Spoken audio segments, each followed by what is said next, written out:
చెట్టు చూడండి, మీకు ఎవరికైనా తెలుసా? ఇది పాండవ పత్తి ఆంటీ చెప్పారు. బాగుంది కదా, వెరైటీగా ఉంది పేరు, ఇప్పుడే వింటున్నా. పాండవ అవునా, ఇదైతే దీపంలా వెలుగుతుందంట ఆంటీ చెప్తున్నారు.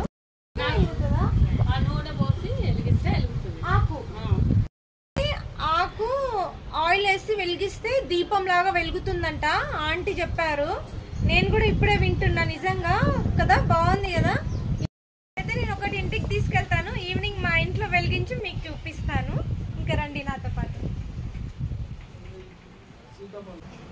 ఇదైతే చూడండి సీతాఫలం. ఇక చిన్న కాయ ఉంది ఇక్కడైతే, ఇంకా అక్కడైతే పెద్ద కాయ ఉంది. ఇప్పుడు ఇంకో చాలా పైన అయితే చాలా కాయలు ఉన్నాయన్నమాట, పచ్చిగా ఉన్నాయి, ఇంకా పండలేదు. పైనకి వచ్చేయండి.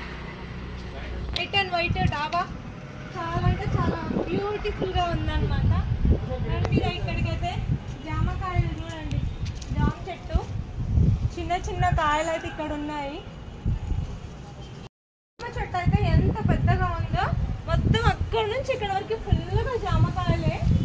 ఇంకా పండలేదు, పండుతున్నాయి అనమాట. దూరంగా ఏదైనా కాయ కనిపిస్తే తెంపుదామని చూస్తున్నా నేనైతే, కాకపోతే దూరంగా ఏం లేవు.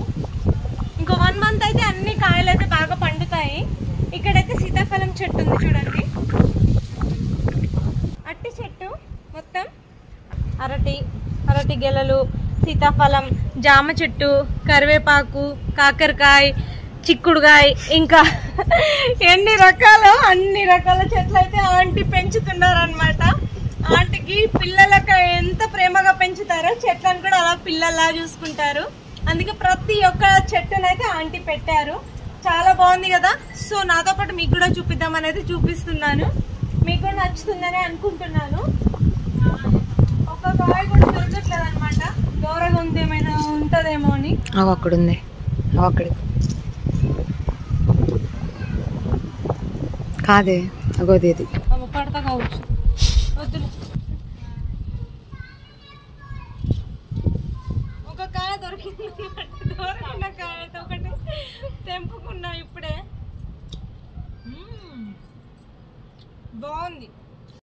ఫ్లవర్స్ ఎంత బాగున్నాయో, మందార, తమలపాకు, ఇంకో ఇది వచ్చేసి మల్లె చెట్టు చూడండి, పూలు కూడా ఉన్నాయి, మల్లె పూలు. ఇదంతా మల్లె చెట్టు, బాగుంది కదా. మొత్తం ఒక గార్డెన్ లాగా, మైండ్ కూడా రిలాక్స్ గా పీస్ఫుల్ గా ఉందన్నమాట. కొంచెం సేపు ఈ చెట్ల మధ్యలో ఉంటే చాలా ప్రశాంతంగా ఉంటుంది, మైండ్ లో ఉన్న టెన్షన్స్ అన్ని పోతాయి అన్నమాట.